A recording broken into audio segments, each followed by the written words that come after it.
Welcome back. And the big story, of course, is Groww. We've been talking about it ever since it listed, the sixth day of its trading, and surprise, surprise, or may not be surprise, but it's a 10% lower circuit now on the stock. The price band was revised today from 20% to 10%.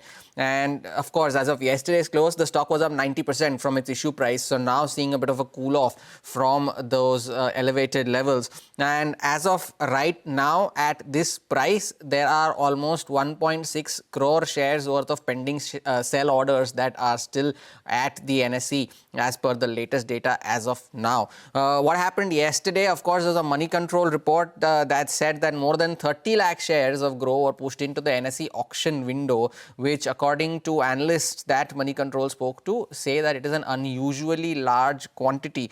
Now, why did this happen? Now, this happened actually because there were traders who were projecting the stock, this post-listing rally to cool off a little faster than anticipated, and hence they ended up shorting the stock. But contrary to their expectations, the stock ended up rallying even further, and as a result of which they could not arrange for the delivery of those shares during the settlement day, and therefore the stocks were pushed into the auction window. Now, there are certain concerns with regards to Groww. Of course, the stock price surge aside, the fact that there is very little float in the market, most of it is still at the promoter level and is still locked up, so there is little free float. There has been this sharp run up, and historically we have seen that every time a stock has run up very sharply on within a first few days of listing, it cools off equally fast. The Urban Company being a case in point, the stock went up to 200, now it's at 130, 140 odd. Lenskart too made a post listing high of 438, it's down around in today's session. Still both of them trading above their IPO price. It's just examples that I'm highlighting.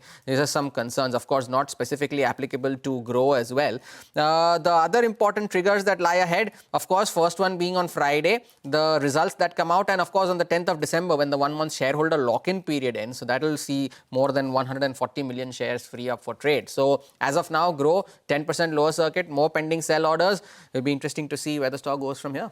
Oh yes, it has been the talking point since the time it got listed, right? Things are just there's some or the other update every other day, let's put it that way. So Groww on our radar, 10% lower as we speak. But what we'll do now is look at the markets, and there is some further recovery that we are seeing right now.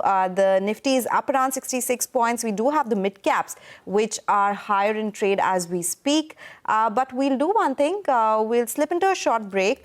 When we come back, we'll discuss specific stocks and the market moves as well. Stay tuned for that.